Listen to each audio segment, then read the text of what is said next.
আর তোমাকে বুঝি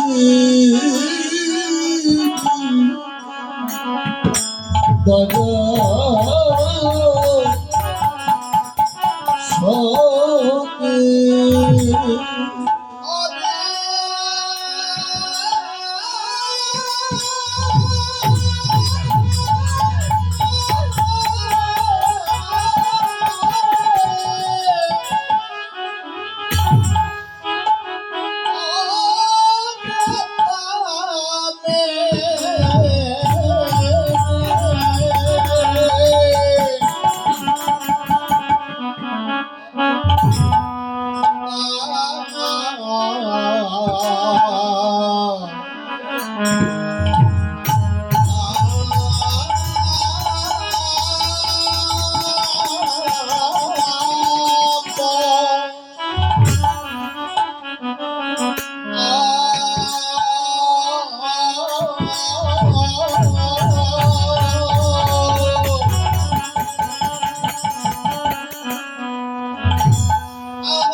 দূরে গেল রে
গেল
আজ আমার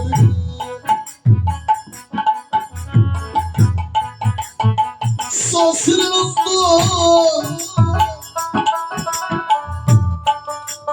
ভাবময় পতিত পাবন গৌর হরি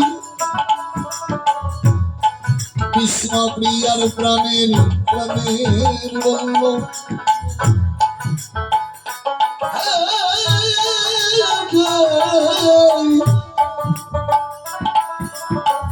এই অনন্ত কোটি পশ্চিমবঙ্গের সাধনার ধর্ম ভজনের ধর্ম কৃষ্ণ প্রিয়ার প্রাণের বলল একমাত্র ভক্তের নয়নের নয়নের নয়নের নয়নের বাণী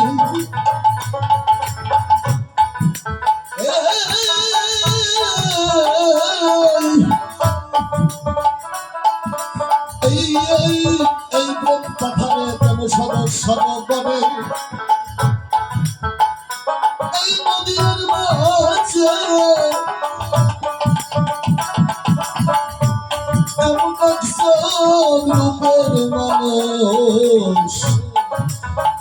রূপের মানুষ এসেছে রাজা যদি দেখে বদল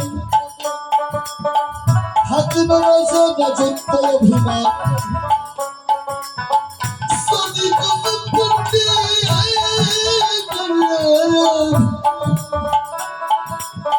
যদি কোনো পণ্ডিত দেখে বদল থাকে না পণ্ডিতের পাণ্ডিত্য জ্ঞান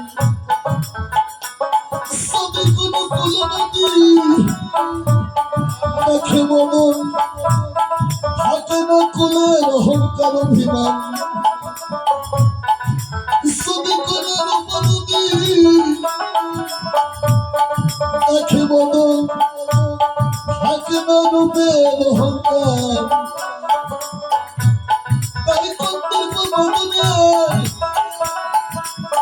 অহংকার ছিল অভিমান ছিল এই কৃষ্ণকে আমার মতো রূপবানা রূপবতী কেহ নেই কেহ নেই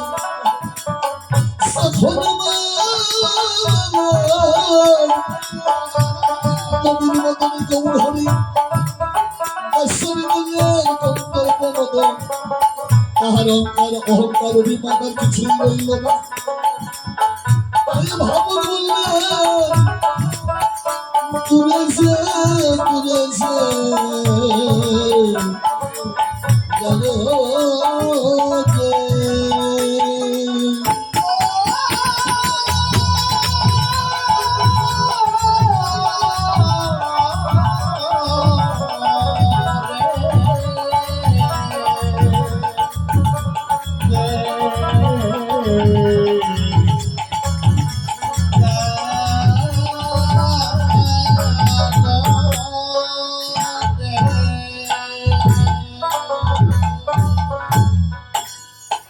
আজ আমার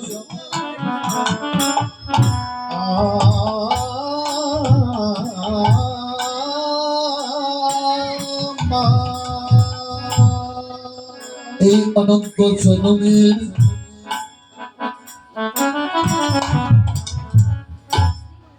অন্তরাত্মার প্রিয় চির শাশ্বত সুবিজন ভাগবতজন বৈষ্ণবজন বৈষ্ণবীজন এবং আমার গৌর ভক্তজন সকলের চরণে রহিল আমার আত্মনিবেদন। এখন যে পালাটি পরিবেশন করতে যাচ্ছি মা, এই পালাটির নাম রাখলেন রূপ অনুরাগ। রূপ অনুরাগ হরিবল। এই যে গৌরীর অপ্রাকৃত লীলা,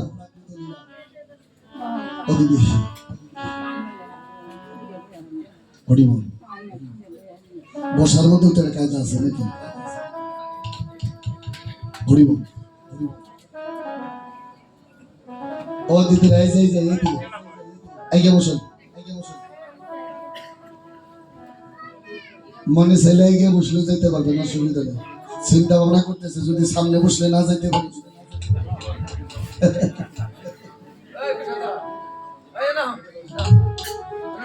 হরিবল আইগে বসেন বাদামি আইগে সেখানে অসুবিধা নেই। হরিবল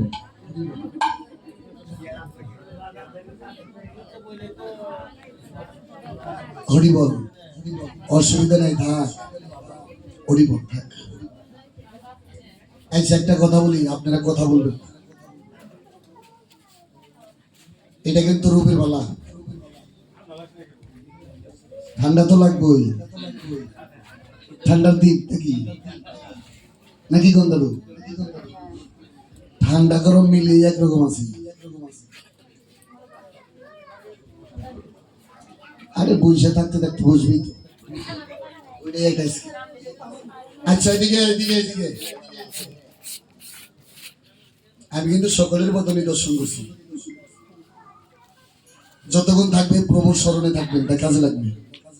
অযথা বসে থেকে সময় নষ্ট করলে তো লাভ কারো নেই, বিপদ। এত কষ্ট করে যখন আছেন থাকেন, কাজে লাগবে। আমরা তো সকলেই লাভই খুঁজি নাকি? আমরা লাভ খুঁজি না? আমরা সকলেই কিন্তু সুখ কামনা করি, কেউ কি দুঃখ কামনা করি না। তবে তার মাঝেও দুঃখ আসে কেন? তার মাঝেও দুঃখ কেন আসে? হরিবল দাদা সাউন্ডটা কেমন যেন লাগছে, একটু ক্লিয়ার করে পাতলা করে দাও। একবারে কেমন যেন স্তব্ধ হয়ে গেছে। একটু ভাসিয়ে ভাসিয়ে দাও, একটু পাতলা করে দাও। সাউন্ডটা যেরকম ভালো লাগছে না। হরিবল কোথায় ছিলাম? দুঃখ কেন আসে? আমরা তো সুখী কামনা করি, কর্ম অনুসারে বল নাকি? চাই ঠিকই কাজ করি না, সেটা কাজের সঙ্গে কথার সঙ্গে কাজের মিল নাই। এই কারণে সুখ কামনা করি কিন্তু দুঃখ এসে যায়। হরিবল একটু প্রভুর স্মরণে থাকবেন। এটা হলো রূপের বালা, রূপ অনুরাগ। তবে মা এই রূপের গৌরের অপ্রাকৃত রূপের কথা আমি বলতে পারবো না, আমার পক্ষে অসম্ভব। কেননা যাকে কোনোদিন দেখি নাই, দেখার মতো সৌভাগ্য হয় নাই, আমি তার কথা কেমন করে আপনাদের সামনে বলবো? আমার পক্ষে অসম্ভব। তবে অসম্ভব সম্ভব হয় যদি আপনাদের মতো সাধুগুরু বৈষ্ণবের কিঞ্চিত কৃপা হয়। আপনাদের মতো সাধুগুরু বৈষ্ণবের কিঞ্চিত কৃপা অনুসারে এখানে দাঁড়িয়ে দুটো কথা বলা যেতে পারে না।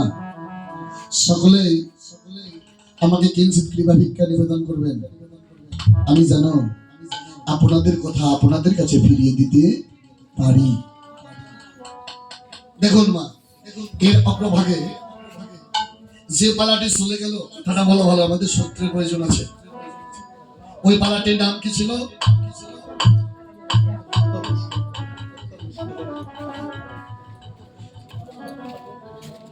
হরিবল কোন পালাটি ছিল? উত্তর গুষ্ঠ। ওমা আমাদের একটু ভাবার বিষয়, উত্তর গুষ্ঠ কাকে বলে? উত্তর গুষ্ঠ কাকে বলে? তাৎপর্য কি? এর গুণাগুণ কি, এর মাহিত্যটাকে আগে জানতে হবে। আমাদের সূত্রটা আসতে হবে।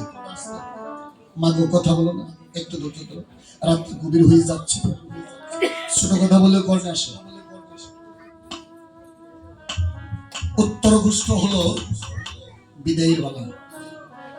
গৌর হরি সকলকে বুঝিয়ে দিলেন, দেখো হে জগৎবাসী, আমার জীবনে যেভাবে উত্তরপুষ্ট হচ্ছে, বিদায় নিয়ে চলে যাচ্ছি, তোমাদের জীবনেও এমনি ভাবে উত্তরপুষ্ট হবে।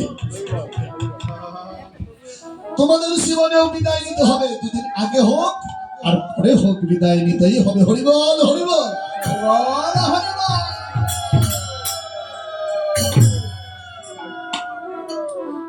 আর কি বলে গিয়েছিল? বেলা নাই, বেলা নাই, আরে তো থাকার সময় নাই, হরির নাম করে ঘরে চলে যায়।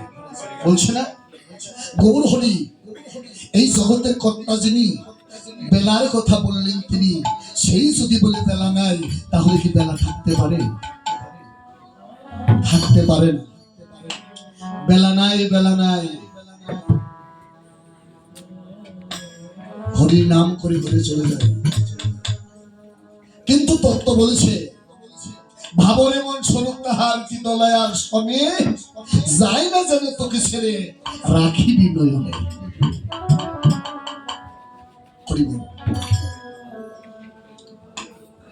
সুবল বলে পারে চলরে, বেদে হরির নামের বেলা ডুবলো রে তোর বেলা।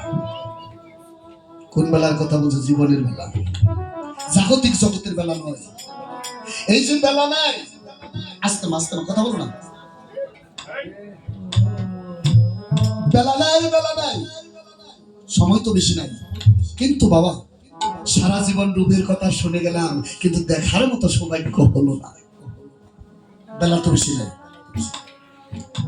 বেলা বেশি নাই, কিন্তু রূপের কথা শুনলাম, জীবনে দেখার মতো সৌভাগ্য হলো না, দর্শন করার মতো ভাগ্য হলো না। লালসাটা হৃদয়ের লিয়ে গেল। কিন্তু আমি সকলের উদ্দেশ্যে বলছি কথাটা, যতদিন প্রভু না করে এই জগৎ মাঝে রাখবে, যে কয়টা দিন সময় আছে, ওই সময়ের মধ্যেই যেন ওই রূপ দর্শন করে যেতে পারি। প্রভুর কাছে আমাদের সকলেরই একই কামনা। দুদিন রাখুক, 1 ঘন্টা রাখুক এই জগৎ মাঝে, তাতে দুঃখ নেই, কিন্তু যাবার পূর্বে যেন ওই রূপটা দর্শন করে যেতে পারি। আমাদের কাম্যটা ওই জায়গায়। আজকের কথা থাকবে, কোন পথে গেলে, কার কাছে গেলে পরে, কোন সন্ধানে ওই রূপ দর্শন হবে, আমাদের কথাটা ওই জায়গায় থাকবে। বেলা তো বেশি নাই, বেলা চলে গেল, কথাটা বলা ভালো, যাবার পূর্বে যেন ওই রূপ দর্শন করে ভগবান, এই জায়গায় কথাটা থাকবে। তবে ভাবাবিষ্ট কীর্তকর্তা লীলার এক প্রান্তে দাঁড়িয়ে তার গুরু কৃপা লাভ করে ভজনের নয়ন দিয়ে এমন ভাবে লিপিবদ্ধ করলেন, দামে দাম রুচি তোর সনে, দূরে গিয়েও তোর বকতা। দূরে গিয়েও তোর বকতা। দূরে যে গেল, আপনারা সকলে জানেন, দামিনী শব্দের অর্থ বিদ্যুৎ, আর দাম শব্দের অর্থ হলো বিদ্যুতের মালা। কোন বিদ্যুতের কথা বললেন? এই বিদ্যুতের সঙ্গে আমার গৌর হরির সঙ্গে তুলনা করেছিলেন, তা কি হয়? হয় না। কেন হয় না? আকাশে যখন বিদ্যুৎ চমকায় কত সুন্দর আলোকিত হয়, তাই না গো মা? পরক্ষণে অন্ধকার নেমে আসে, ওই আলোটুকু আর থাকে না। আর আমার গৌর হরি যেখানে আছে, সেখানে কোনো অন্ধকার নাই, সদাই আলোকিত হয়ে থাকে। ওই রূপ যদি নয়নে দর্শন হয়, নয়নে ফেরাতে ইচ্ছা করে না, যদি পলকে হারিয়ে যায় আমার গৌর হরি।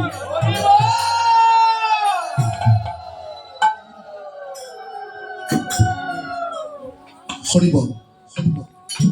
দেখুন বাবা, হলো না, হলো না। তবে দূরে যে গেল কি? দূরে যে গেল মদন, গন্ধর্ব মদনের অহংকার ছিল, অভিমান ছিল। এই ত্রিজগতে আমার মতো রূপবান রূপবতী আর কেহ নেই। আসতে এদিকে লক্ষ্য করো, রূপবান আর রূপবতী কেহ নেই। এটা হলো গন্ধর্ব মদনের অহংকার ছিল। কথাটা বলা ভালো, এর মধ্যে তত্ত্ব আছে লুকিয়ে, দেখি একটু খুঁজে পাই কিনা এই জায়গাতে। হরিবল। দেখুন, গন্ধর্ব মদনের অহংকার ছিল, কিন্তু গৌর হরির মদন দর্শন করে বললেন, এটা কে? এমন রূপ সমাধর্যের মানুষ কোনোদিন দেখি নাই। একে অহংকারে বশবর্ত হইয়া কন্দর্প মদন এক এক করে 5টি বাণ মেরেছিল। 5টি বাণ মেরেছিল, এক এক করে ফিরে এলো। আস্তে ওমা, এক এক করে ফিরে এলো। যার একটি বাণ যদি নিক্ষেপ করা হয় পুরো ছাই ছাই হয়ে যায়, কিন্তু 5টি বাণ মেরেছিল আমার গৌরহরিকে, আস্তে আস্তে এক এক করে ফিরে এলো। কোনো কাজ হলো না। যখন কাজ না হলো, দেখো কথাটা বলো ভালো, হরি বল, তখন মদনের অহংকার অভিমান চূর্ণ হয়ে গেল। এর সঙ্গে তুলনা করে হবে। আচ্ছা, আমাদের আবার বিষয় মদন কাকে বলে? এতক্ষণ তো মদনের কথা বলছি নাকি? মদন কাকে বলে? আমার দিকে মদনের এক নাম হলো কাম। যে কামের উন্মোদনায় নারী পুরুষ মিলিত হয় সে তো আর কেহ নয়, স্বয়ং ভগবান।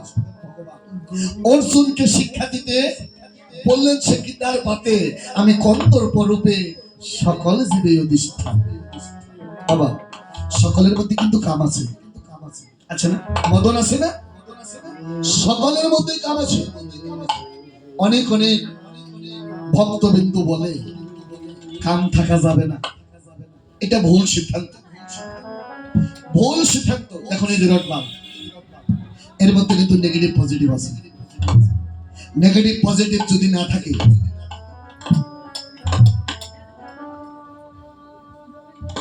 তাহলে কি বাল্ব জ্বলবে? জ্বলবে না।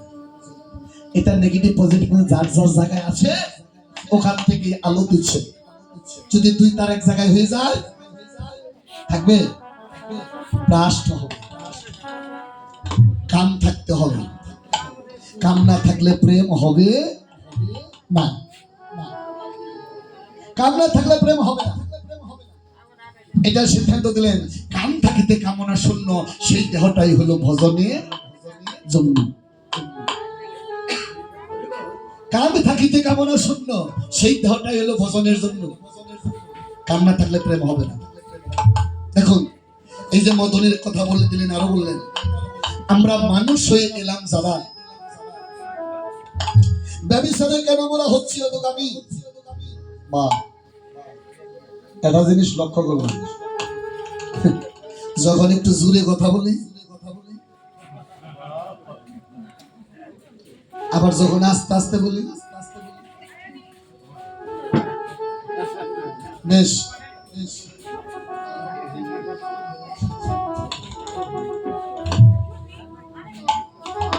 এরা মনে করে আমি দেখি না নাকি? সাবধান, আমরা মানুষ হয়ে এলাম যারা, ব্যভিচারে কেন মনে হচ্ছে অধোগামী? সৃষ্টির ধারা রক্ষা করতে নারী সৃষ্টি এই জগতে, ব্যভিচারহীন জীবন করতে সদাই নির্দেশ হয়।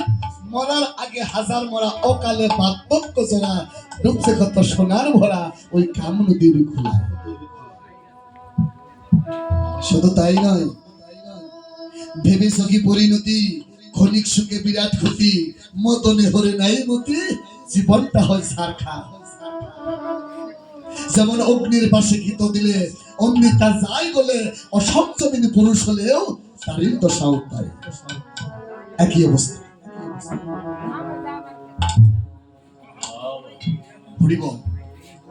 আগে মদনকে পরাভূত করতে হবে। মদন সে পর্যন্ত পরাভূত না হবে ততদিন পর্যন্ত ঐরূপ দর্শন হবে না। মদন সে পর্যন্ত পরাভূত না হবে ততদিন পর্যন্ত ঐরূপ দর্শন হবে না।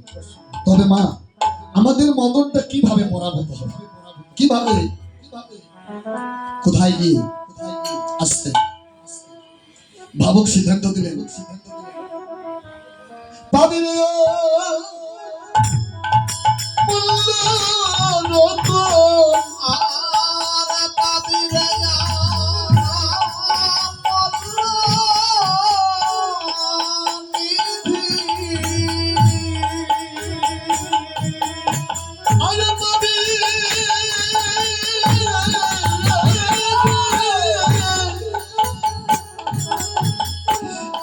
ফিরে গো বললো দিদি বর্তমানে সহজ মানুষ অচেনা বিজ্ঞানে সহজ মানুষ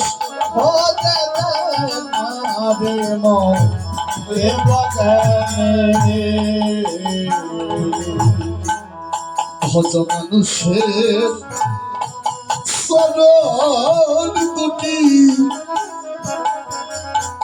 দেহের নিত্য বস্তু হবে খাটি মানুষের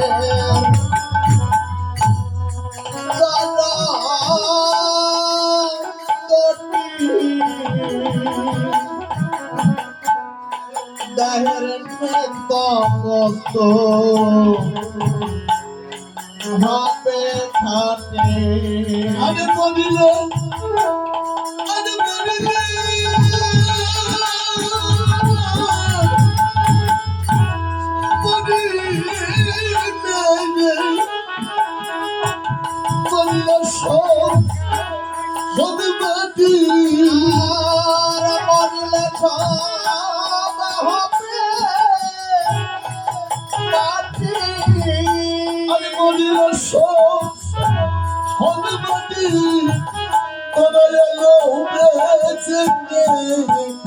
সহজ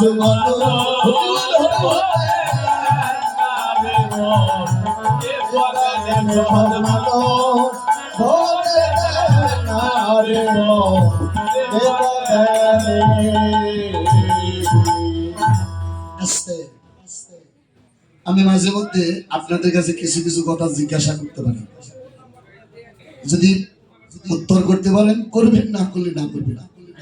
কেননা জিজ্ঞাসা কেন করবো, একটু হ্যাঁ বললে আনন্দটা বেশি হয়। কথাটা কেন বলে আমার দাদু বলতে পারবে, আপনাদের এলাকায় আগে হাস্তর কইতো না,